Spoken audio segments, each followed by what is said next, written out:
Lui, c'est Phil Spencer, le patron d'Xbox depuis maintenant plus de 10 ans. Et si je commence par vous parler de lui, c'est parce que Phil, il a récemment avoué qu'Xbox a subi une défaite dans une bataille qu'il n'aurait jamais dû perdre. Une défaite qui condamne aujourd'hui Xbox à être bon dernier derrière PlayStation et Nintendo sur le marché des consoles. Cette bataille, c'est celle des exclusivités. Spider-Man, Metal Gear Solid, Ghost of Tsushima, Ratchet & Clank, Resident Evil, tant d'exclusivités qui ont fait et font encore rayonner PlayStation qu'il serait beaucoup trop long de toutes les citer. Mais, parmi toutes ces licences, il y en a une qui a traversé plusieurs générations de consoles en nous faisant voyager à travers différentes mythologies avec des jeux toujours plus spectaculaires les uns que les autres. Les fameux God of War du studio Santa Monica. Et pourtant, tout ça a commencé dans un autre studio qui appartient désormais à PlayStation, Naughty Dog. Aujourd'hui, Naughty Dog, on les connaît notamment pour la saga des Uncharted et pour les excellences The Last of Us. Mais à cette époque, on est dans les années 90 et Sony vient tout juste de lancer sa première console de salon,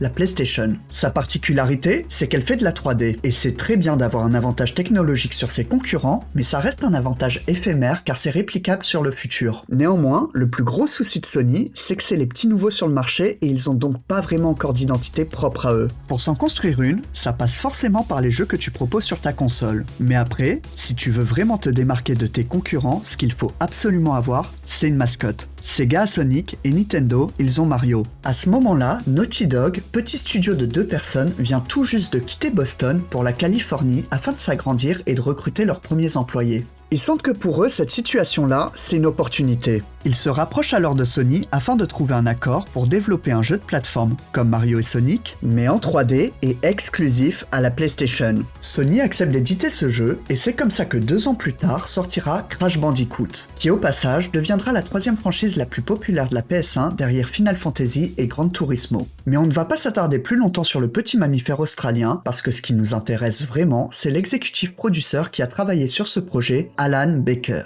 Alan, ça fait désormais plus d'une décennie qu'il est producteur dans le jeu vidéo chez Sony, et ce, avant même qu'ils construisent leur propre console. Et après toutes ces années, il y a comme une certaine lassitude qui commence à s'installer chez lui. Alan, il a envie de nouveautés, et notamment de quitter la ville de Foster en Californie où se trouve tout l'écosystème PlayStation. Il veut voler de ses propres ailes, et il décide alors de quitter Naughty Dog pour fonder son nouveau studio de jeux vidéo. Sauf qu'un projet de cette ampleur, ça nécessite forcément des financements. C'est donc tout logiquement qu'il décide d'aller voir le géant de la tech chez qui il travaille depuis plus de 10 ans, qui est alors en pleine expansion de son activité gaming. Bon, le temps de trouver des bureaux, il reste quand même dans les locaux de Naughty Dog. C'est finalement après quelques mois de recherche qu'il déménagera son studio 600 km plus loin dans la ville de Santa Monica. Et c'est ainsi qu'est né Santa Monica Studio. Ouais, ce jour-là, ils étaient vachement inspirés. Maintenant qu'il a ses locaux et son indépendance, Alan, il peut désormais se concentrer sur le premier projet de son studio. C'est donc tout naturellement que les papas de God of War se mettent à concevoir un jeu de moto.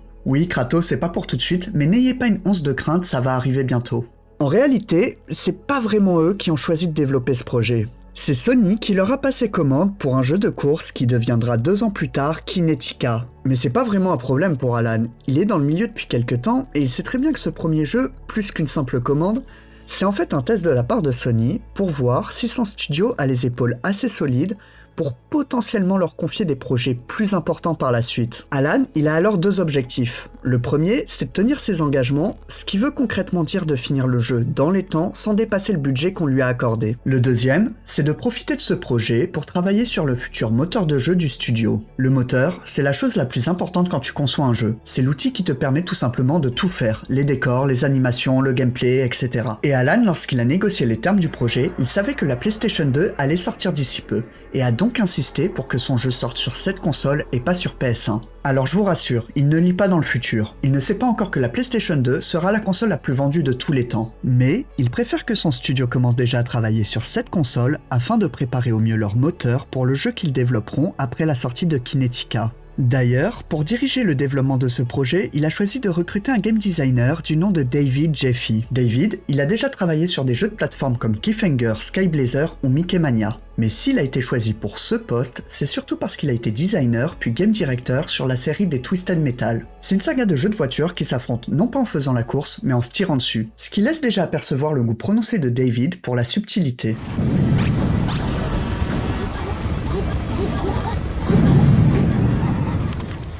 Tout le studio travaille alors sur Kinetica, qui finalement sortira bel et bien à la date du 16 octobre 2001. Le jeu ne marquera pas particulièrement les annales, mais les ventes sont satisfaisantes et niveau budget, ils ont même dépensé moins que ce qui était prévu. Le plan d'Alan a donc parfaitement fonctionné. Sony donne alors son feu vert à Santa Monica pour qu'ils puissent cette fois-ci développer leur propre projet. C'est ce très cher David qui sera en charge de concevoir cette nouvelle production. Et récemment, il y a un jeu qui l'a particulièrement marqué, c'est Onimusha. Dans ce jeu, on y incarne un samouraï du nom de Samanosuke durant l'époque Sengoku, dont le but est de libérer la princesse Yuki qui est enfermée dans un château, à l'intérieur duquel il faudra se frayer un chemin en résolvant des énigmes ou en combattant des démons du folklore japonais. David, après avoir joué à ça, il a qu'une idée en tête, faire la même avec la mythologie grecque en y apportant la démesure de son film préféré, Le Choc des Titans. Enfin, pas celui-là, hein, mais la version de 81. Le scénario est loin d'être écrit, mais il a déjà une idée très claire de ce qu'il veut. Même s'il adore cette mythologie, il la voit juste comme une source d'inspiration et ne cherche pas à être totalement fidèle aux différents mythes. Après tout, il est là pour faire un jeu et pas un documentaire historique. Il souhaite notamment aller à l'opposé de l'image du héros grec traditionnel qui, à travers toutes ses péripéties, désire s'attirer les bonnes grâces de la part des dieux. Au lieu de ça, il veut créer un récit avec de la violence, du sang et du sexe qui ressemble à ceux des comics heavy metal dont il était fan plus jeune, où l'on suivra l'histoire d'un anti-héros qui cherchera par tous les moyens à se venger des dieux et à renverser l'Olympe. C'est avec toutes ces idées en tête que débute le projet Dark Odyssey. La première grosse interrogation à laquelle David se heurte, c'est le choix de la caméra, à savoir si le jeu sera à la première ou à la troisième personne. Ce qui l'a convaincu d'opter pour la seconde option, c'est le jeu Ico sorti en 2001. Même si c'est un jeu très différent d'Onimusha, il repose sur la même structure qui est d'alterner les combats, les énigmes et les phases de plateforme. Ça deviendra donc logiquement une nouvelle source d'inspiration pour David, mais aussi celle d'un certain Hidetaka Miyazaki, la personne derrière les Dark Souls et plus récemment Elden Ring dont j'avais déjà parlé dans une autre de mes vidéos. Maintenant qu'il sait que son jeu sera à la troisième personne, il doit s'occuper du personnage que l'on suivra tout au long de l'aventure. Cette mission de la plus haute importance, elle est confiée à l'artiste Charlie Wen. Sauf que le scénario, il est toujours en cours d'écriture et que Charlie, il a pas vraiment d'éléments sur lesquels il peut s'appuyer. Les seules indications qu'on lui transmet, c'est de créer un personnage violent, brutal et antisocial. Ce qui veut globalement dire « débrouille-toi mon ref, j'ai autre chose à faire ». Il passe donc par toute une série de croquis afin de concevoir l'anti-héros parfait. Par exemple, à un moment il était question de savoir s'il portera un masque, mais cette idée a finalement été rejetée car c'est plus difficile de s'identifier à un personnage dont on voit pas le visage. Là, tout ce que vous voyez, ce sont des versions alternatives de Kratos, et je pense qu'on est d'accord pour dire qu'elles n'arrivent pas à la cheville de la version finale. C'est normal. Charlie, il avoue être en panne d'inspiration, et c'est pour ça qu'un jour, il décide d'aller seul au restaurant pour se changer les idées. Et ce jour-là, Charlie, il devait vraiment être perdu dans ses pensées, car il a oublié de prendre avec lui son cahier de dessin. Par chance, on est dans un diner américain. Il y a donc des serviettes en papier, et il se met alors à dessiner dessus. Je pourrais pas vous dire quel temps il faisait ce jour-là ni ce qu'il a mangé, mais c'est pendant ce repas que le Kratos que l'on connaît tous aujourd'hui est né. Il présente ce croquis tel quel à David sans même prendre le temps de le colorier ou quoi. David, il est directement fan. Il adore tellement ce design que du coup, il veut que Kratos ait la peau blanche et pas beige. Ça lui donne un petit style et en plus, ça lui permet de se différencier des autres personnages de jeux vidéo. Et vu que le scénario est toujours en cours d'écriture, David, il en profitera pour intégrer ce détail au sombre passé de Kratos. Celui d'un capitaine spartiate qui, pour triompher des barbares qui l'ont vaincu, a passé un pacte avec le dieu de la guerre Arès dans l'espoir de survivre. Un pacte qui le forcera à prêter une allégeance absolue à ce dieu et qui se symbolisera par l'obtention de ces lames du chaos qui ont été directement forgées dans les flammes du Tartare. Au service d'Arès, Kratos deviendra une bête sans humanité, assoiffée de sang qui ne sera bon qu'à guerroyer et à massacrer tout sur son passage. Mais les dieux grecs étant connus pour être manipulateurs et cruels, Arès cherchera à faire de Kratos un serviteur totalement dévoué en tentant de se débarrasser du peu d'humanité qui lui restait. Dans le plus grand des secrets, il enverra la femme et la fille de Kratos s'abriter dans le temple d'une ville qui lui missionnera par la suite de raser. En bon général qu'il est, Kratos s'exécutera à la tâche en y appliquant toute sa rage, et malgré l'avertissement d'un oracle, il passera à l'acte et exterminera toutes les personnes à l'intérieur du temple.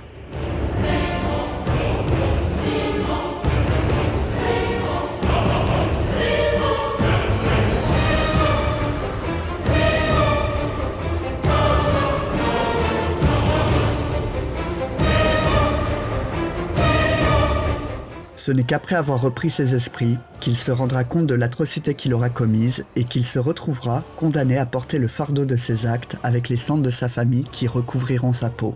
C'est ainsi que Kratos deviendra le légendaire fantôme de Sparte qui cherchera par la suite désespérément à se venger d'Arès par tous les moyens avec l'aide de la déesse Athéna. D'ailleurs, pour la petite info, Kratos ça signifie force en grec ancien. Encore une fois niveau nom, ils se sont pas trop cassés la tête. Bref, le personnage de Kratos est né, le scénario suit son cours, l'étape maintenant, c'est de lui donner vie en l'animant pour avoir la sensation manette en main d'incarner un véritable guerrier spartiate surpuissant. Malheureusement, cette étape elle reste au point mort pendant un long moment. David n'est pas satisfait du travail de ses animateurs et ne trouve personne qui arrive à retranscrire la vision qu'il a de son personnage. C'est au moment où arrive une personne du nom de Cory Barlog que la situation se débloque. Et je sais que ça commence à faire beaucoup de noms que je cite, mais celui-là, ça serait bien que vous le reteniez. Sur les conseils de David, Cory se base sur le film Gladiator et la prestation de Russell Crowe en tant que Maximus Decimus pour la posture de Kratos. Néanmoins, ce n'est pas là où se trouve le plus gros du travail, mais sur les lames du chaos et les combats. Il faut que tout cela soit à la fois fluide et harmonieux, mais que chaque coup procure une sensation de puissance sans toutefois paraître trop lourd à jouer. On comprend mieux pourquoi ça a bloqué quelque temps.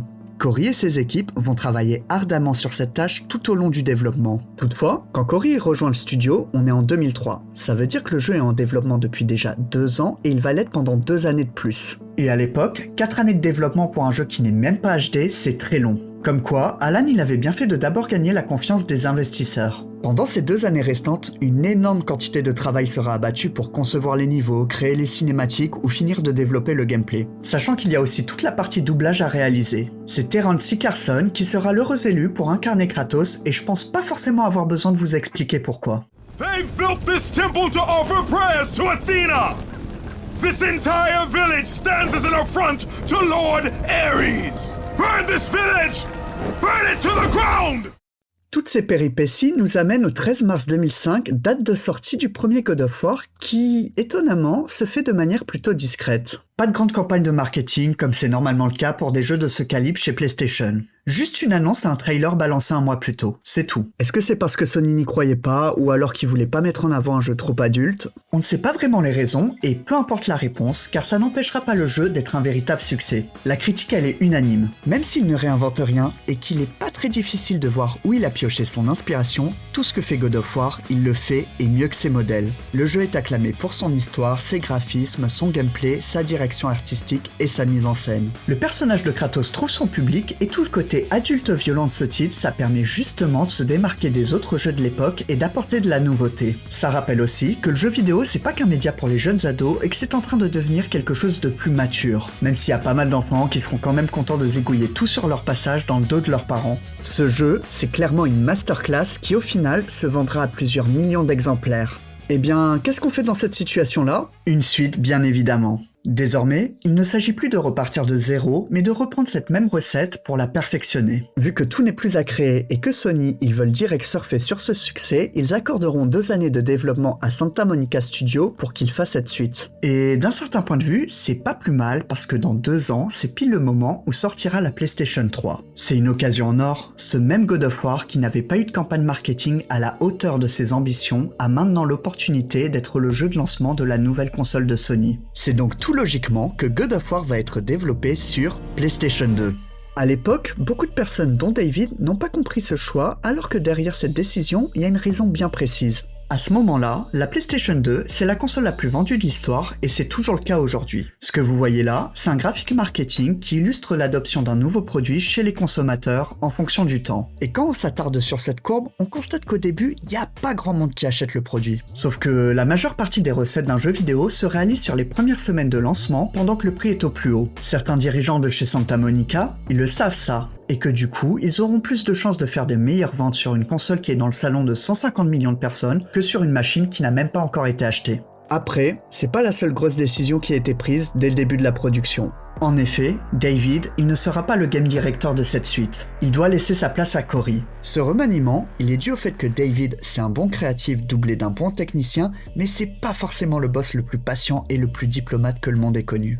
Maintenant qu'il est aux commandes, Cory, il peut apporter sa vision des choses. Plus qu'une simple suite, ce qu'il voudrait, c'est que le prochain God of War soit perçu comme une sorte de prolongement. Il prend à titre d'exemple ce qu'a été l'Empire contre-attaque pour Star Wars, c'est-à-dire être dans la continuité de l'histoire de l'opus précédent tout en allant encore plus loin dans sa réalisation. Pendant longtemps, il a même été question de pas numéroter le jeu afin de bien insister sur ce point. Néanmoins, pour que cette vision soit réellement appliquée, ce ne sera pas que grâce à un choix de numérotation, mais bien en devenant plus épique que l'épisode d'avant. Pour réaliser ce défi, les équipes de Santa Monica vont d'abord s'occuper de gommer les défauts de leur jeu. Parce que même si les critiques étaient élogieuses, on reprochait 3 choses à ce God of War. Une durée de vie trop courte, aux alentours de 8 heures, un manque de diversité dans les armes proposées, et aussi que d'avoir que 3 boss pour un jeu de cette ampleur, c'est loin d'être suffisant. Quant au reste du travail, il s'agit de faire en sorte que tout soit encore mieux qu'avant. Plus de démesures, des meilleurs graphismes, des niveaux encore plus épiques, etc. etc. Tout ça, Santa Monica, ils voudront nous le faire comprendre dès les premières minutes de jeu. Après avoir marqué les esprits en ouvrant le premier God of War sur un combat d'anthologie face à l'Hydre, cette fois-ci, ils vont nous faire débuter notre partie en détruisant une des 7 merveilles antiques du monde, le Colosse de Rhodes. Y a pas à dire, Santa Monica, ils ont le sens du spectacle et de la démesure. Après, c'est loin d'être le seul aspect où ils verront les choses en plus grand. Pour accompagner Terence au doublage et incarner Zeus, le dieu des dieux, qui sera l'antagoniste de cet épisode, ils tenteront de recruter Christopher Lee, qui venait tout juste d'enchaîner 2 rôles iconiques dans Le Seigneur des Anneaux et Star Wars. Malheureusement, cette piste se conclura par un échec, ce qui est pas une fin en soi, vu qu'ils se rattraperont en quelque sorte en embauchant Harry Hamill pour doubler Persée, un personnage qu'il avait déjà incarné 20 ans plus tôt dans le Choc des Titans, qui avait justement servi de source d'inspiration à God of War. Bref, la boucle est en quelque sorte bouclée et arrive très vite l'E3 de 2006. Le désormais regretté iconique salon du jeu vidéo où Santa Monica présentera son jeu cette fois-ci avec bien plus d'ambition. Cela, en même temps que la nouvelle console de PlayStation qui est attendue comme jamais, car elle a la lourde tâche de succéder à la PS2. Santa Monica Studio et Sony, ils ont beau faire partie de la même famille, ça les empêche pas quand même d'être en concurrence entre eux. Pendant l'event, une démo de God of War 2 est bien évidemment accessible pour que le public puisse se faire un premier avis dessus. Justement, pour préparer au mieux cette occasion, les devs ont travaillé d'arrache-pied jusqu'au dernier moment afin d'ajouter à temps un niveau exclusif et totalement différent de ce qu'ils ont proposé par avant, où l'on contrôlera Pégase, l'une des créatures les plus célèbres de la mythologie durant une phase de shoot'em up. Dit comme ça peut sembler anodin, et même pas exceptionnel en soi, je vous l'accorde, mais s'ils ont présenté ce niveau et pas un autre, c'est pour bien faire comprendre aux gens qu'ils sont en train de préparer quelques nouveautés pour ce deuxième épisode. Les visiteurs s'enchaînent, font la queue au stand, testent le jeu, et le verdict, c'est qu'ils sont conquis. Jusqu'à même faire le compliment que Santa Monica devait probablement le plus espérer. As a consumer, I say, why am I going to go drop cash on a 360 or a PS3 when I can get that kind of performance out of my PS2 and a game that looks that great? Quand tu as ce genre de retour, c'est que t'es sur la bonne voie pour remporter ton pari. En plus, on n'en est encore qu'à la moitié du développement. Tout semble suivre parfaitement son cours, pourtant, à l'approche du sprint final, une décision radicale est prise. Durant leur fête annuelle d'Halloween, Cory, après s'être concerté avec tous les producteurs, décide à contre-cœur de supprimer un niveau entier qui prenait place dans la cité sous-marine perdue de l'Atlantide. Franchement, c'est dommage, ça aurait pu être une dinguerie. Mais c'est un mal pour un bien, car ça leur permet de se concentrer sur le reste du travail à abattre pour tout finaliser avant la sortie du jeu qui se fera en 2 temps. D'abord le 13 mars 2007 aux États-Unis, puis le 27 avril en Europe. Et dès sa sortie, ce God of War 2, il mettra tout le monde d'accord. Graphiquement, c'est l'un des plus beaux jeux qu'il n'y ait jamais eu sur PS2, si ce n'est le plus beau. Le nombre de boss a été multiplié par 5, on aura accès à 2 nouvelles armes, un marteau et une lance en plus des lames du chaos. Ce jeu, c'est vraiment une apologie à la mythologie grecque. Comme à peu près tous les mythes, ça commencera avec une magouille de Zeus qui s'est métamorphosée pour mieux duper son prochain. Puis, durant toute l'aventure, on retrouvera plein de figures emblématiques de la mythologie comme Prométhée, Atlas, Thésée ou encore Icare, pour que tout ça se termine finalement comme une pure tragédie grecque, car au lieu de se venger de son ennemi juré, Kratos tuera Athéna qui s'était interposée pour sauver Zeus. Puis, dans son dernier souffle, elle nous apprendra alors que notre ennemi juré s'avère être en fait notre père. Tiens, ça me rappelle un film ça. That's impossible! Ce qui au passage fera de notre anti-héros Kratos un héros au sens propre du terme vu qu'il est le fils d'un dieu et d'une humaine. Enfin, pour tenir en haleine les joueurs, cet épisode il se clôturera sur un cliffhanger annonçant une guerre totale entre les dieux et les titans au milieu de laquelle le fantôme de Sparte aura plus qu'un simple rôle à jouer. C'est grâce à tous ces éléments que ce God of War 2 est aujourd'hui considéré comme une des meilleures réalisations parues sur la boîte noire de Sony et qui, en même temps, a achevé avec la manière le cycle de vie de cette console. Mais c'est loin d'être la fin des aventures de Kratos, et cette fois-ci, ce sera bien sur PS3. L'enjeu, il est loin d'être minime. Il s'agit de clôturer l'une des sagas les plus populaires qui s'est imposée sur la console la plus vendue de l'histoire, tout cela en faisant une nouvelle fois encore mieux. Pour que ça puisse se faire, mais pas trop lentement non plus, faut pas rêver, il leur accorde une année de plus de développement que sur God of War 2, c'est-à-dire 3 ans afin qu'ils puissent adapter leur moteur à cette nouvelle technologie. Malheureusement, ce projet, il démarre de la pire des manières. Au bout de quelques mois seulement, Cory dépose sa lettre de démission. Celle-là, personne ne s'y attendait. Cette nouvelle, elle provoque un choc dans le studio et pas mal de collègues se sentent trahis. Déjà qu'il y a énormément de pression et d'attente autour de ce projet, voir le capitaine quitter le navire dès le début, ça installe un climat d'incertitude. C'est le directeur artistique Stig Asmussen, un ancien du studio présent depuis le début, qui est choisi pour reprendre la barque et devenir le nouveau game director. Stig, lui aussi ne manque pas d'ambition et a envie de faire mieux que David et Cory. Il annonce dès le début à ses équipes comme à la presse que ce jeu marquera toute la génération PS3. Et s'il annonce cela, c'est pas seulement pour l'ego. En effet, ce God of War sera tout bonnement le dernier. C'est ce qu'a décidé Sony. Après cette trilogie, fini les aventures de Kratos, il faudra passer à autre chose. Et pour clôturer cette saga, ils se tourneront vers une fin bien différente de celle imaginée par David à la base. Il voulait que dès les premières minutes de jeu, Kratos tue Zeus, ce qui causerait un cataclysme dans tout l'univers, au milieu duquel Kratos se retrouverait à anéantir tous les dieux de toutes les différentes mythologies, ce qui expliquerait ainsi leur disparition aujourd'hui. Puis, l'histoire s'achevait sur un dernier plan, où l'on voyait l'étoile du berger avec les 3 rois mages se rendant à la naissance du petit Jésus, histoire de finir sur une fin ouverte avec la création d'une nouvelle religion, la fin d'un cycle, le début d'un nouveau, tout ça quoi. Bon alors, si ça s'est pas fait, c'est parce que déjà niveau business, c'est pas très malin d'utiliser toutes les mythologies de l'histoire dans un seul et même jeu, mais aussi parce que David, il a quitté le studio depuis quelques temps déjà. Il en avait marre de l'influence que Sony exerçait sur God of War et n'a jamais vraiment accepté le fait de perdre le contrôle sur sa création. Il a choisi de fonder son propre studio Eat Sleep Play pour retourner sur sa première licence de cœur, Twisted Metal. Toutefois, son départ comme celui de Cory, ils n'impacteront pas la qualité de God of War parce qu'un jeu de cette ampleur, ça ne se résume pas à une seule et même personne. Ça nécessite plusieurs dizaines, voire centaines d'hommes et de femmes qui travaillent ensemble. Cory l'avait d'ailleurs bien résumé pour expliquer comment ce simple passage de gameplay avait été créé dans God of War 2. Just that one sequence alone, you have to involve the level guys because they basically have to create the space in which it takes place in. Those level guys will also be modeling the column. Animation has to wait until that column gets designed. Then effects have to get put on it. Then a designer has to put it in and attach it to the buttons. And then a sound person has to come in and attach the sounds on top of that. If any special code has to get done, meaning a tool needs to get written in order to get this to happen, code has to be notified early on.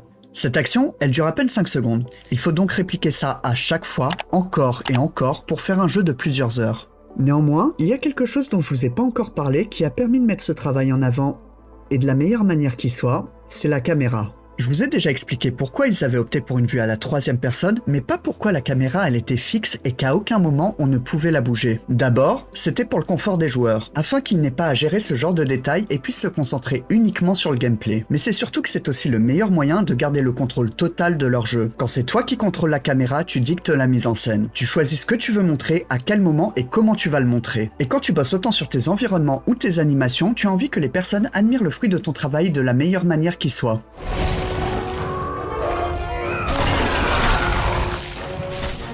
La caméra, c'est le genre de détail qui est généralement mentionné que quand c'est mal réalisé. Mais si ça n'a jamais été le cas ici, c'est parce qu'ils se sont assurés qu'à chaque moment, l'angle de vue soit parfait pour proposer l'expérience la plus spectaculaire possible. Tous ces efforts et cette minutie, on les doit au fait que ce soit des jeunes qui kiffent ce qu'ils font, ne comptent pas leurs heures et cherchent à chaque fois à faire du mieux qu'ils peuvent, mais pas que. Pour obtenir cette cohésion d'équipe, les dirigeants du studio, ils avaient dès les premiers jours réfléchi à tous les moyens à mettre en place pour avoir une organisation optimale. Pour l'agencement du studio, ils avaient opté pour des bureaux ouverts afin que tout le monde puisse communiquer librement en disposant chaque pôle de manière stratégique. Par exemple, les animateurs sont à côté des personnes en charge des combats pour qu'ils puissent échanger directement. Quant aux producteurs, ils sont au centre du studio car ils travaillent avec tous les départements et ainsi de suite. Tout a été fait pour encourager et faciliter la communication, éviter les mails futiles et que tout le monde puisse partager et surtout entendre les remarques de chacun. En plus de ça, chaque équipe est amenée à se réunir entre elles pour présenter l'avancée de leurs travaux afin que tous les autres membres puissent juger le travail de chacun.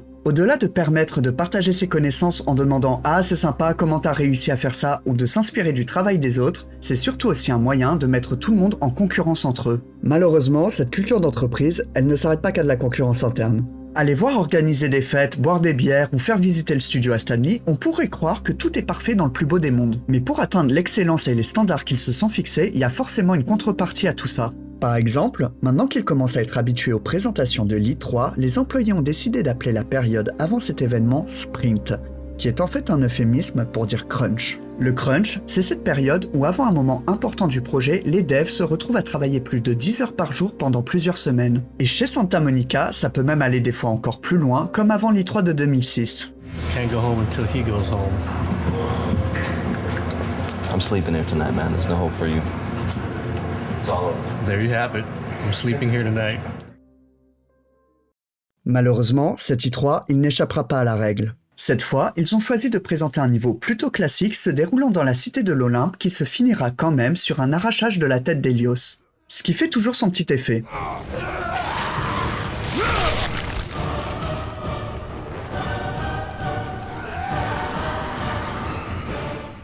Cette démo, elle contient aussi un combat avec ce nouveau monstre qui se déroule en 3 étapes, ce qui n'avait jamais été fait auparavant. Hormis tous ces artifices qui permettent d'assurer le spectacle, s'ils ont présenté ce niveau, c'est avant tout parce qu'en arrière-plan, il y a Chronos. Les titans, c'est pas seulement des géants qui vont avoir un rôle majeur dans l'intrigue, ils vont aussi en avoir un au niveau du gameplay. Ils étaient déjà présents dans God of War 2, mais seulement en images de synthèse pendant les cinématiques ou comme partie intégrante du décor reléguée au second plan.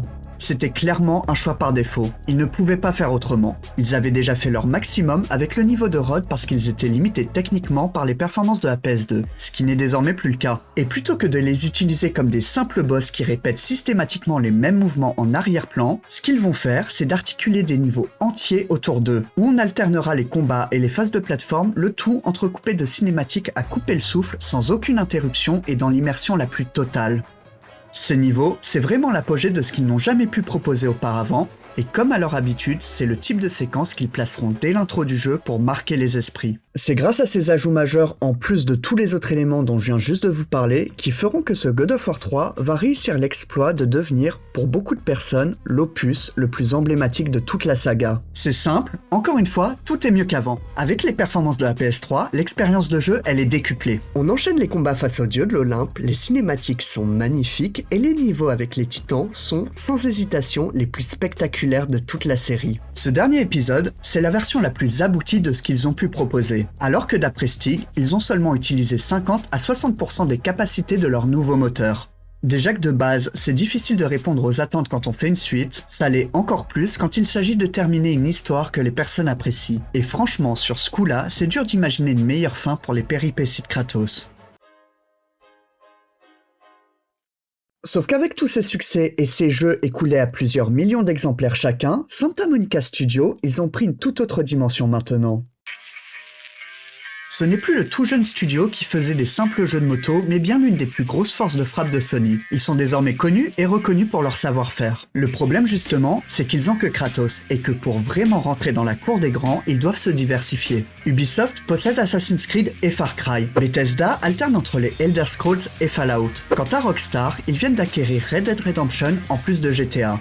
Et donc, après la sortie de God of War 3, c'est tout logiquement que Stig et ses équipes, ils commencent à travailler sur un nouveau projet. Ce qui par ailleurs fait plaisir à énormément de personnes dans le studio. Ils ont beau aimer Kratos, pour certaines personnes, ça fait plus de 10 ans qu'ils travaillent sur le même jeu. Et au même titre qu'Alan quand il avait décidé de fonder ce studio, ils ont eux aussi besoin de nouveautés. C'est pour ça qu'après avoir exploré le passé avec la mythologie grecque, ils décident d'aller à l'extrême opposé en se tournant vers le futur avec un jeu de science-fiction en monde ouvert dont le nom de code est Internal 7.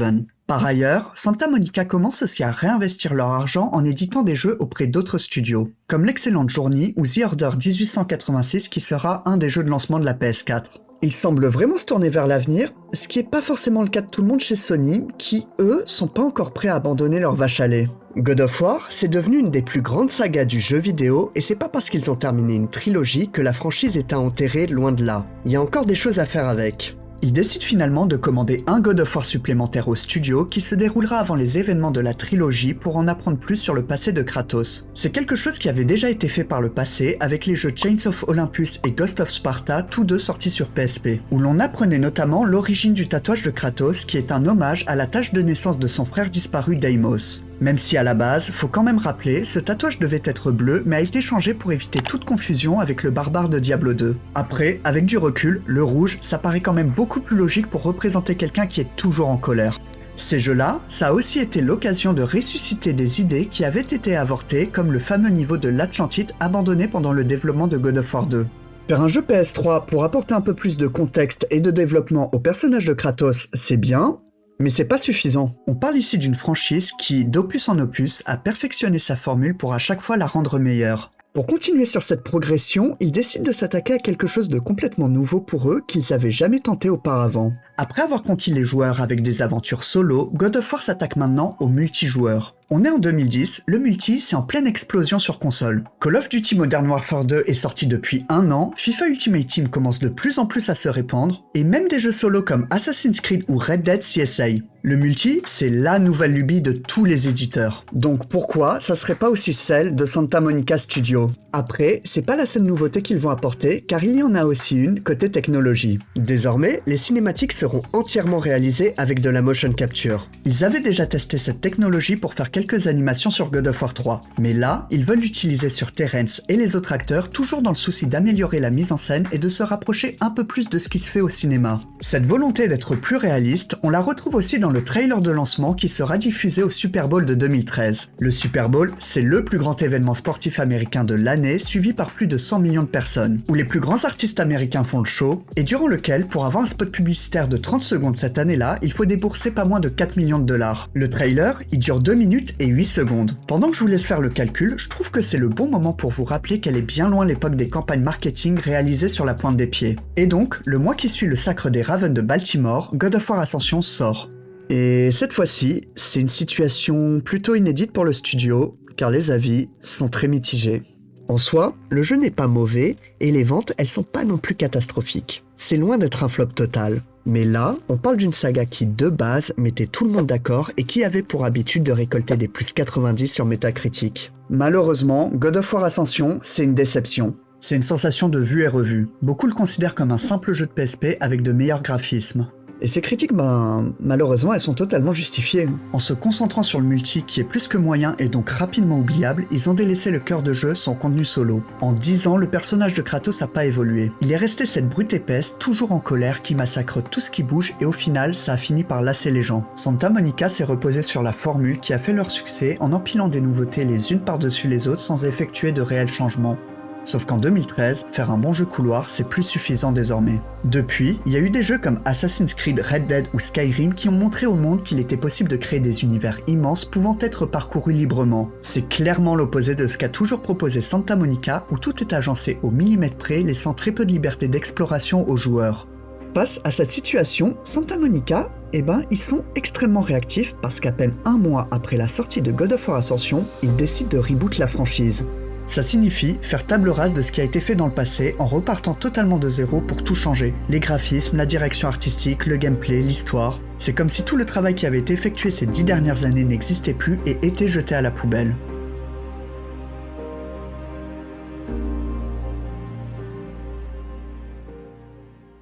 Vous vous doutez bien qu'un projet d'une telle ampleur, c'est loin d'être une mince affaire parce qu'il s'agit littéralement de tout reconstruire. Pour mener à bien un tel chantier, dans l'idéal, il faudrait une personne qui ait déjà une expérience dans la production d'un jeu AAA à plusieurs dizaines voire centaines de millions de dollars et qui en plus connaisse parfaitement la franchise pour pouvoir mieux la réinventer. La directrice du studio, Shannon Studdill, décide alors de faire revenir le soldat Cory. En effet, c'est plutôt logique, il connaît plus que bien la franchise vu qu'il a participé à sa création puis l'a ensuite dirigée, et en plus Cory, il vient tout juste de terminer le reboot d'une autre franchise très célèbre qui est Tomb Raider. Sur le papier, Cory, il a clairement le CV parfait, surtout que pendant toutes ces années, il n'est pas resté les bras croisés à rien faire. Déjà, s'il avait abandonné le développement de God of War 3, c'était pour rejoindre le réalisateur George Miller avec qui il travaillera directement sur la création d'un jeu Mad Max. Son jeu ne verra malheureusement jamais le jour et sera finalement repris par le studio Avalanche qui le sortira en 2015. Mais ce n'est pas très grave parce qu'en vérité, s'il avait rejoint ce projet, c'était pour en apprendre plus sur la mise en scène et le cinéma aux côtés d'un de ses réalisateurs préférés.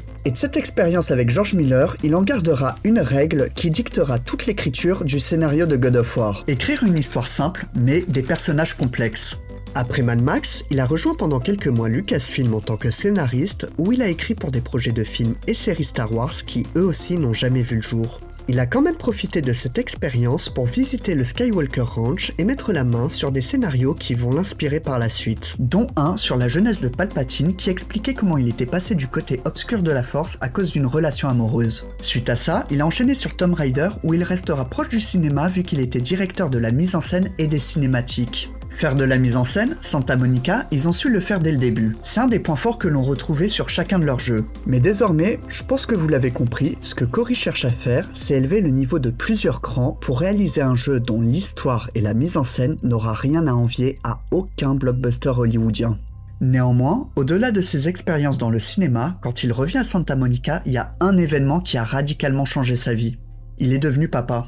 Et il a vu à quel point la paternité ça change un homme et il se dit que ça pourrait être pareil avec Kratos. Ça serait l'occasion de lui donner une seconde chance par rapport à son passé, ce qui permettrait par la même occasion d'avoir un fil conducteur avec les épisodes d'avant. Même si en interne on parle de reboot et que Cory il a utilisé ce mot pour sa présentation aux décisionnaires de Sony, il n'a pas trop ce terme, car ça peut porter à confusion. En effet, il sait qu'il est là pour réinventer la franchise, mais il a pas totalement envie de repartir de zéro. Il trouve ça un peu bête de jeter tout ce qui a été créé lors de ces 10 dernières années, et alors que pour God of War 2, il s'était inspiré de Star Wars, cette fois-ci, c'est au tour de Star Trek, qui avait eu le droit à son reboot en 2009 avec un film dont l'histoire restait quand même toujours fidèle à la saga originelle des années 60. C'est pareil pour le style de jeu. Il sait que Santa Monica est doué pour réaliser des jeux d'action-aventure, il n'est donc pas question de partir sur autre chose. Déjà qu'il y a énormément de travail en soi, autant jouer sur les forces du studio. C'est une des raisons pour lesquelles il décide de pas faire un open world, même s'il est conscient que son nouveau jeu doit être moins dirigiste.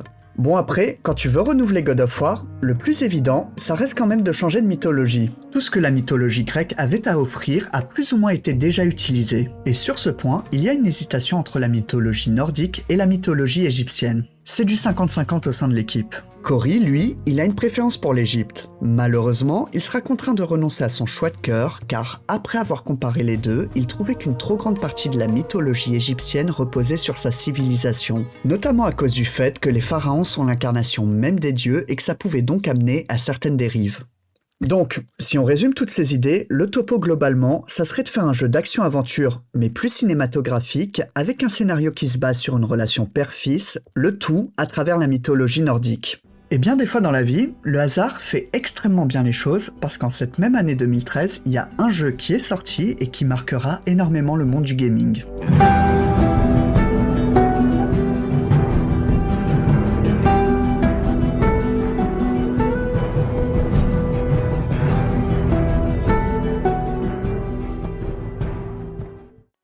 The Last of Us, le jeu post-apocalypse réalisé par Naughty Dog, où l'on suivra les aventures de Joel qui sera chargé d'escorter Ellie à travers des États-Unis ravagés par les dégâts d'une pandémie. Et quand on compare God of War Ascension à ça alors qu'ils sont sortis la même année, on va pas se mentir, y a pas photo. C'est les mêmes Naughty Dog chez qui notre histoire avait débuté. Depuis, ça fait plus de 10 ans que Sony les a rachetés et vu que ce sont deux studios que beaucoup de choses unissent, Naughty Dog aidera Santa Monica sur God of War. Il y aura en quelque sorte un partage de connaissances entre les deux studios, mais aussi avec Guerrilla qui travaillait à ce moment-là sur Horizon Zero Dawn. Et même si recevoir de l'aide, ça a jamais fait de mal à personne, Cory et Santa Monica, ils ont quand même leur fierté. Ils ont aucune envie qu'on dise de leur jeu que c'est The Last of Us chez les Vikings. Et bien pour éviter ce type de comparaison et faire mieux que The Last of Us, parce qu'en vérité, c'est de ça dont il est vraiment question, les devs, ils vont se pencher sur deux sujets en particulier. Le premier, c'est le rôle de l'enfant. En effet, même si Ellie est probablement le personnage féminin le mieux écrit de l'histoire du jeu vidéo, et ben en dehors des phases de narration, elle sert à pas grand chose. Limite c'est plus un boulet que l'on doit se coltiner qu'un véritable compagnon de voyage. Alors déjà que les devs étaient pas très ravis d'apprendre que Kratos allait avoir un enfant dans les pattes, ils le sont encore moins quand Cory leur dit « Les gars, ça serait bien que le petit perso là, il soit autonome. Genre, il donne pas juste la réplique à Kratos. Faut qu'il l'aide à résoudre des énigmes. Et pendant qu'on y est, ça serait cool aussi que ce soit pas un plot pendant les combats. »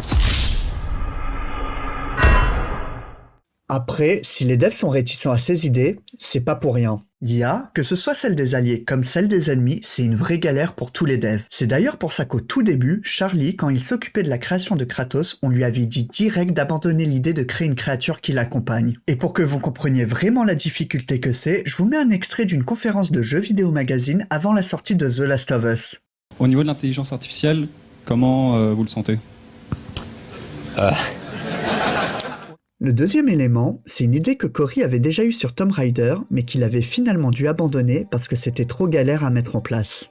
C'est d'ailleurs pour ça qu'il ne l'a pas mentionné dès le début lorsqu'il présentait son projet, car il savait que ça allait effrayer pas mal de monde. Cette idée, c'est de faire que le jeu soit un long plan séquence, c'est-à-dire filmé avec une seule caméra sans aucune coupure durant l'intégralité de l'aventure. Pas de changement de plan, pas de cut, pas de transition, pas de différence au niveau des graphismes entre les phases de gameplay et les cinématiques, et tout ça avec en plus aucun temps de chargement. C'est ultra ambitieux, ça n'a jamais été fait dans aucun autre jeu, surtout à cette échelle, mais si ça fonctionne, l'immersion, elle serait garantie. À aucun moment le récit serait interrompu et on aurait l'impression de partager tout le temps le point de vue de Kratos et de son fils. Mais bon, c'est bien beau d'avoir des bonnes idées, mais ce qui compte vraiment, c'est de réussir à les mettre en place. Et ce n'est pas facile de convaincre des personnes quand tu as des idées aussi ambitieuses qui requièrent une quantité astronomique de travail alors que tu n'es même pas sûr qu'elles soient réalisables. Surtout quand tu avais quitté les tiens il y a quelques années à un moment aussi important. En plus, au sein du studio, il y a énormément de doutes. Beaucoup de personnes n'y croient absolument pas à cette idée de faire de Kratos un bon père de famille. C'est bien trop éloigné du personnage badass et énervé qu'il est. Mais bon, à ce stade-là, ils sont encore qu'une poignée d'employés à travailler sur le reboot. Ces divergences créatives, elles restent facilement gérables. C'était sans compter sur une décision qui va bouleverser tout le studio. Gaiman here with IGN News. Layoffs unfortunately hit Sony Santa Monica studio today. The Sony-owned exclusive developer, founded in 1999, is best known for its God of War games. The extent of the damage remains unclear, though there are indications that one of the projects the studio was working on has been cancelled alongside this round of layoffs. Sony has provided the following statement to IGN.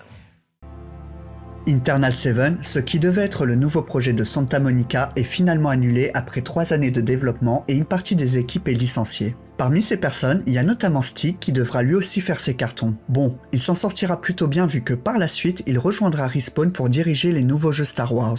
Mais pas sûr que ce soit la même situation pour tous les autres employés. Cory, lui, il se retrouve alors du jour au lendemain avec une centaine de nouveaux employés qui débarquent dans ses équipes. Logiquement, on pourrait penser que ça l'arrange parce qu'avec toutes les idées qu'il veut mettre en place, il a besoin de plusieurs paires de bras. Mais pour le moment, c'est pas du tout le cas. God of War est toujours au stade de conception. Ils sont encore en pleine phase de réflexion et les idées ne sont toujours pas validées. C'est même pire encore, car ils viennent juste de reboot le scénario du reboot car Cory, il n'a pas respecté la règle qu'il s'était fixée. Il est clairement pas prêt à accueillir autant de personnes d'un coup. Ces mêmes personnes, qui avaient justement rejoint le projet Internal 7 pour travailler sur quelque chose de nouveau, et qui maintenant, après 3 années de travail infructueuse, se retrouvent à retourner sur God of War, alors qu'on n'a même pas encore de mission à leur confier. Ce début de développement, c'est une galère sans nom, à laquelle ils vont être vite obligés de s'adapter, car il y a Shuei Yoshida qui prévoit de passer au studio pour tester la première version du jeu. Shuei Yoshida, c'est la personne la plus importante chez Sony Entertainment. Il n'y a pas une exclue PlayStation qui ne passe pas par lui et qui peut poursuivre son développement sans son accord. Shuei, il débarque au studio et essaye donc God of War. Son verdict, c'est que la démo, elle l'a pas emballé plus que ça. En fait, c'est même pire, parce que Cory, il apprendra quelques temps plus tard par le biais de quelqu'un d'autre que Shuei a vraiment détesté le jeu. Heureusement, c'est pas assez mauvais pour définitivement enterrer Kratos. Puis, il y a déjà tellement d'argent et de moyens qui ont été mis sur la table qu'ils ont pas d'autre choix que de poursuivre le développement. Sachant que l'étape suivante, elle n'est pas des moindres, vu que cette fois, ils vont devoir présenter leur jeu non plus en interne, mais bien aux yeux du grand public lors de l'E3 2016. Maintenant, avec le temps, cette étape, elle est devenue incontournable, d'autant qu'ils ont pris pour habitude de faire les choses bien. Cette fois-ci, pour être sûr de ne pas manquer ce rendez-vous, ils se sont préparés pendant 1 an, après que Cory ait décidé qu'il allait jouer à la démo du jeu en direct devant tout un public. Même si en soi ça rajoute un peu de pression, c'est plutôt malin. C'est plus impactant que de diffuser un énième trailer avec ton logo, et en plus, c'est le meilleur moyen de présenter ce fameux plan séquence. Et pendant une des nombreuses réunions qu'ils ont eues à ce sujet, Cory, il a eu la brillante idée d'en terminer une en faisant une blague où il a dit « Tant qu'on y est, on n'a qu'à faire venir notre compositeur Bear McCreary avec son orchestre pour qu'il m'accompagne, histoire que je sois pas tout seul à jouer. » Sauf que, la personne qui s'occupait d'organiser cet événement, elle a pas compris que c'était du second degré, et elle va faire de cette blague une réalité. D'ailleurs, Bear, pour composer la soundtrack du jeu, lui aussi il a décidé d'aller à fond dans son délire. Si vous ne connaissez pas cet excentrique qui s'amuse avec son accordéon en bois, sachez que c'est lui qui avait composé le générique de The Walking Dead et de pas mal d'autres trucs comme la musique de Battlestar Galactica. Et pour God of War, il a décidé de se la jouer comme Hans Zimmer avec Interstellar en enregistrant la BO dans une église. Mais il n'a pas choisi la première église à côté de chez lui à LA vu qu'il a parcouru plus de 7000 km pour finalement atterrir en Islande. La question qu'on est alors en droit de se poser, c'est pourquoi Bear, il quitterait le soleil californien pour aller se les geler à l'autre bout du monde juste pour enregistrer de la musique. Eh bien parce que quand on pense à la mythologie nordique, on pense direct aux Vikings. Les Vikings, ils parlaient le norrois, une langue qui avec le temps a bien évidemment disparu, mais dont le dérivé le plus proche a donné naissance à l'islandais, ce qui leur a permis d'obtenir les chœurs les plus authentiques possibles pour la soundtrack.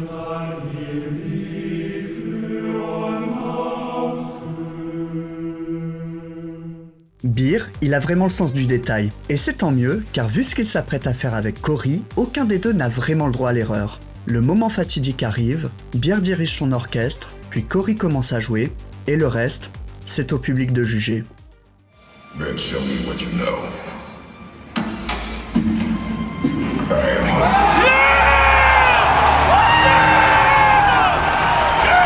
us. Ça montre bien tout l'engouement et l'attente que suscite le retour de Kratos. Clairement, cet épisode-là, ça fait partie des moments iconiques que l'E3 a pu proposer. Même si cette démo, elle est loin de mettre tout le monde d'accord. Déjà, le concept de Kratos qui est devenu un babysitter, ça ne fait toujours pas l'unanimité. Puis, remplacer les mythiques lames du chaos par une hache, c'est la porte ouverte aux vannes sur les bûcherons. Ça se comprend tout à fait. De base, l'être humain, on n'est pas forcément très enclin au changement. Mais ces retours, ce n'est pas forcément ce qu'il y a de plus dérangeant, parce qu'en fait, les 9 minutes de gameplay qui ont été présentées, c'est tout ce qu'ils ont. Tous les efforts du studio, durant ces derniers mois, ont été fournis sur cette démo. Sauf que, ça fait déjà 3 ans qu'ils travaillent sur ce reboot, et le jeu, lui, doit sortir dans 2 ans. Sachant que l'ambition, c'est qu'il dure plus de 20 heures sans compter le contenu annexe. Il leur reste tout à faire, en plus bien évidemment du tournage à réaliser qui va s'avérer être aussi un long parcours du combattant. Ça a commencé avec le casting. Le premier rôle qu'ils ont auditionné, c'est celui de l'enfant. Si je dis l'enfant et pas Atreus, c'est parce qu'à ce moment-là, ils n'ont pas encore choisi de nom, car comme le dit si bien Cory, Because I'm super lazy when it comes to coming up with names. t'inquiète mon ref, t'as bien choisi ton studio. En vrai, le rôle d'Atreus, c'est le plus important, vu que c'est le nouveau personnage qui intègre la série et qu'ils ont déjà un acteur pour Kratos. Tout le monde recommande alors à Cory de recruter un acteur adulte comme ça a été le cas pour Ellie dans The Last of Us. Ça se fait beaucoup dans le doublage et niveau acting. C'est plus facile à diriger, surtout quand tu réalises un plan séquence où tu as une seule caméra qui filme tout et que tu n'as pas le droit à la moindre erreur pour tourner des scènes qui peuvent durer jusqu'à 10 minutes non-stop. Et en plus, ce tournage, il est amené à durer plusieurs années. Et un enfant, ça change très vite physiquement. Ça grandit, ça mue, donc la voix change. Tout ça, ce sont des facteurs à prendre en compte qui peuvent perturber la production. Mais Cory, il décide de suivre un raisonnement plutôt basique, qui est qu'il n'y a pas mieux qu'un enfant pour jouer le rôle d'un enfant. Et directement après avoir rencontré Sonny Suljic, il n'a pas une once d'hésitation et a su que ce serait lui qui incarnerait Atreus. Il le trouvait extrêmement mature pour son âge et que le rôle était parfait pour lui. Cory, il décide aussi de prendre une autre décision importante pour le rôle de Kratos, celle de se séparer de Terrence. C'est une décision qui a été très difficile à prendre. Terrence, il est très apprécié des fans et il a fait un travail incroyable tout au long de la série. Il avait même déjà fait le passage à la motion capture. Mais Cory, avant d'être directeur, il était dans l'animation. Et entre la démarche de Terrence qu'il trouve trop gracieuse et pas assez ruste, plus le fait que physiquement ce soit pas une armoire à glace, il sait que ça rajoutera beaucoup trop de travail à ses équipes en post-production pour corriger tous ces éléments-là. Sur le rôle de Kratos, ils sont restés au point mort pendant très longtemps. Ils n'arrivaient pas à trouver la bonne personne, jusqu'à ce qu'ils se rapprochent de Christopher Judge. En tant que grand fan de Stargate SG1, c'est un nom auquel Cory avait pensé dès le début. Mais ses expériences avec les auditions de God of War 2 auprès des acteurs du grand écran qui prenaient le jeu vidéo de haut et demandaient des sommes à 8 chiffres pour ne pas avoir à refuser le rôle, ça l'avait refroidi d'aller sur cette piste. Et il a bien raison, parce que quand on va proposer l'audition à Christopher Judge, celui-ci refuse direct, vu que c'est un jeu vidéo. C'est son agent qui a été obligé d'insister pour qu'il lise au moins le scénario. Et après l'avoir fait, Christopher l'a directement rappelé pour lui dire « Je croyais que tu m'avais dit que c'était un jeu vidéo. » Ah Christopher, t'es pas au bout de tes surprises. I know. Après, comme tout le monde, il a aussi dû passer les auditions. Ce qui lui permettra d'obtenir finalement le rôle, c'est que Sonny et lui ont directement accroché. Et tant mieux, parce que pour réaliser ce long plan séquence, t'es obligé d'avoir une certaine connexion entre tes acteurs vu le nombre d'heures de tournage qu'ils vont devoir faire ensemble. Aussi, concernant la partie casting, je suis obligé de faire une petite mention spéciale à Danielle Bizutti, l'actrice de Freya qui, elle, a dû à peine lire le script parce qu'elle pensait jusqu'au bout qu'elle allait jouer dans Game of Thrones et devenir la nouvelle égérie de la famille Stark, rien que ça. Tout ce beau monde sera aussi accompagné d'autres acteurs comme Jeremy Davis qui avait joué dans Lost ou le caporal Upham dans Il faut sauver le soldat Ryan, et vont tourner tous ensemble pour finalement avoir plus de 6 heures de cinématique mis bout à bout. C'est énorme, c'est l'équivalent de 3 films, sachant qu'en plus, il y a pas mal de travail pour passer de ça à ça. En plus, bien évidemment, de tout ce qu'il y a à concevoir, vu qu'ils avaient que 10 minutes de gameplay après 3 ans de travail. Quand on sait tout ça, c'est limite étonnant d'apprendre que 2 années après, le lancement ne sera retardé seulement que d'1 mois pour que le jeu sorte finalement le 20 avril 2018. Avant sa sortie, quelques exemplaires ont été envoyés au préalable à la presse pour qu'ils puissent essayer le jeu afin que les tests soient publiés une semaine à l'avance. Faut savoir que Cory, après le départ de son directeur artistique avant l'E3, il avait pris pour habitude de se filmer à certains moments. C'était sa manière à lui de tenir une sorte de journal de bord, histoire de se confier sur ses doutes et ses appréhensions. Et après 5 longues années de développement, il découvre ce jour-là les avis de tout le monde.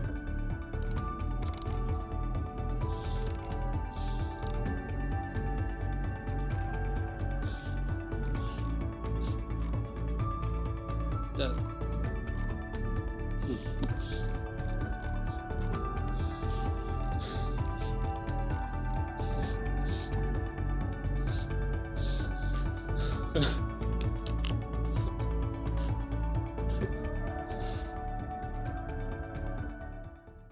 À part avec Ascension, God of War était habitué à être un bon élève auprès de la presse. Mais là, c'est d'un tout autre niveau. Ça prend son plus 94 sur Metacritic, les notes parfaites tombent à la volée, tout le monde encense le renouveau de la franchise. Après, je les comprends. Perso, je pourrais parler de ce jeu pendant des heures. Que ce soit de son histoire bien qu'un peu caricaturale à certains moments et prenante, touchante et pleine de rebondissements, de la mise en scène à couper le souffle qui est sublimée par ce fameux plan séquence, du gameplay qui est un défouloir incroyable, ou encore d'une des meilleures idées qu'ils aient jamais eues avec le personnage de Mimir qui te conte les mythes et légendes nordiques pendant les instants les plus calmes. Plus qu'un simple reboot, c'est un renouveau qui vient sublimer une franchise qui était déjà bien en place. Et quand on voit comment d'autres séries peinent à se renouveler, ça tient limite de l'exploit. Après cette année-là, pour nos amis de jeux actu, il y a un jeu qui a réussi à faire mieux.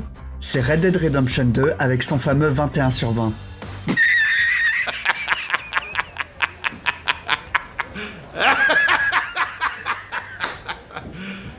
You serious? Bon, si on passe au-dessus de cette blague, je pense pas avoir réellement besoin d'expliquer pourquoi Red Dead c'est aussi un jeu incroyable. C'est donc sans grande surprise qu'on retrouve ces deux jeux nominés aux Game Awards. Face à eux, il y a du beau monde avec Celeste, Assassin's Creed Odyssey ou encore Marvel Spider-Man. Mais clairement ce soir-là, les deux jeux qui raflent tout sur leur passage, c'est Red Dead 2 et God of War. Mais quand arrive le moment fatidique pour savoir qui finira jeu de l'année, c'est bien God of War qui ramènera la coupe à la maison. Est-ce que c'est amplement mérité ou est-ce que c'est le plus grand vol de l'histoire? Chacun son avis et il y a l'espace commentaire si vous voulez en débattre. Mais la finalité, elle est quand même là. Après, je pense sincèrement que si on leur avait dit 5 ans plus tôt que ça allait se terminer ainsi, tout le monde chez Santa Monica aurait directement signé pour. Même Cory, il y croyait pas au début du projet et avait mis ça juste pour remplir sa diapo et faire plaisir aux financiers de Sony. Tout ça, c'est vraiment cool pour eux. Mais quand tu remportes le GOTY avec un jeu qui se termine sur un double cliffhanger auquel tu rajoutes une fin secrète qui te tease un combat face à Thor, ce que tout le monde attend désormais, c'est que tu fasses une suite. Une suite qui se fera sans Cory aux commandes. Alors, je vous rassure tout de suite, il nous fait pas le même coup que sur God of War 3, mais il décide de son plein gré de prendre du recul. Ces 5 années de développement ont été très intenses et l'ont pas mal éreinté. Il laisse alors sa place à Eric Williams, un vétéran du studio qui est là depuis l'époque de God of War 2. Néanmoins, Cory, il gardera toujours un œil sur le projet. Il aidera notamment Eric à trancher sur le choix de savoir si cette série partirait sur une trilogie ou, comme ça a finalement été décidé, de clôturer cette saga nordique avec ce deuxième épisode, qui se basera sur l'événement le plus célèbre de la mythologie nordique, le Ragnarok, où concrètement, tous les dieux règlent leur compte et se mettent dessus, ce qui a pour répercussion de provoquer la fin de leur monde. Alors, en plus d'être le speech idéal d'un scénario pour un God of War, le Ragnarok, vu que c'est un événement plutôt ancré dans la culture populaire, ça leur permet de ne pas numéroter leur suite comme ils avaient déjà voulu le faire avec God of War 2. Parce que justement, Eric, il se retrouve exactement dans la même situation que Cory quand il dirigeait God of War 2. Il reprend la direction d'un jeu dont le nouveau concept a cartonné qu'il doit maintenant poursuivre tout en l'améliorant. Du coup, il applique exactement la même stratégie que sur God of War 2, c'est-à-dire perfectionner les qualités, mais surtout essayer de gommer les défauts de God of War. Oui, même s'il y avait plein de notes parfaites, le jeu lui ne l'était pas. Et il y a certains défauts qui étaient régulièrement mentionnés, comme le manque de diversité du bestiaire qui en plus est accentué par le fait qu'on ait toujours le même finisher pour chaque ennemi. Sentiment qu'on retrouve aussi sur les boss. Franchement, ce troll, je préfère même pas compter le nombre de fois où je l'ai vu. Un autre point qui a suscité pas mal de frustration, c'est d'avoir fait miroiter 9 royaumes explorables alors qu'au final, seulement 5 sont en réalité accessibles.